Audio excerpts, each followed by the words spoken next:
film. For hvad skal den så? Skal den være taber? Og hvor sjovt er det at være taber? Så vi kan ikke basere vores træning på, at nogen vinder og nogen taber.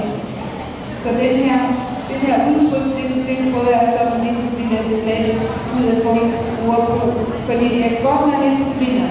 Når vi også vinder, så er det rigtig godt, så vi kreerer win-win situations. Så i det her tilfælde, hvis I forestiller jer, at I færdighed den her præsending på 5x5 meter, store plastikpræsending. Hvis nu I kommer hen til sådan en situation, ligesom symboliseret af en kæmpe stor plastikpræsending, og hesten siger, no way, jeg går ikke på plastikpræsending. Så siger vi godt, vi vil ikke kapitulere, men vi vil gøre det nemmere for ham.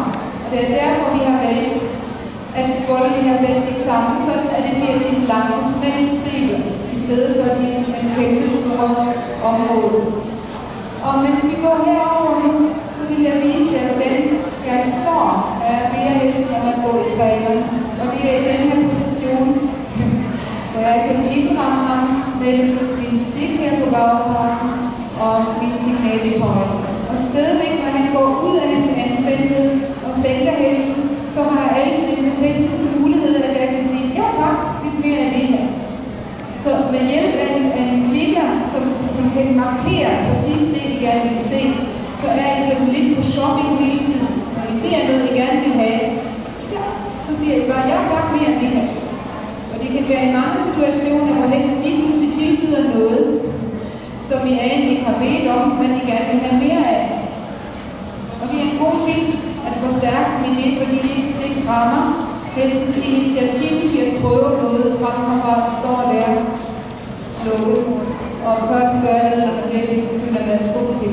Så nu går vi over den her præsending, og samtidig med, at jeg viser ham en retning her, så kan jeg skubbe lidt på stikken her, så jeg kan komme herover. Ja, og så kan jeg igen prøve at se, klikke ham for at gå over, og stoppe ham med bagparten mod præsendingen. Vigtigere for mig, end at han stopper hurtigt eller tidligt, er, at han stopper lige ret. Så jeg vil ikke have, at han vender rundt, men at han kan allerede tåle at stoppe med ryggen mod, eller med bagparten mod præsendingen. Så genkager vi det lige en gang, og så må jeg gerne slå den op.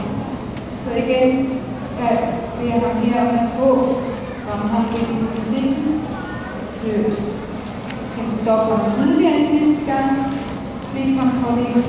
Og så vender vi ham lige rundt, så man kan se den præsending, når man bevæger sig. Og lige efter, nu er det præsending ikke et stort problem. Det er mere for at vise, at der giver en idé om, at I kan blive kreativ med de her ting. Så hvis nu vi havde været svært for ham, var det en god idé at gentage det nogle gange, indtil hesten går hen over præsending lige så upåvirket, som han lige gjorde.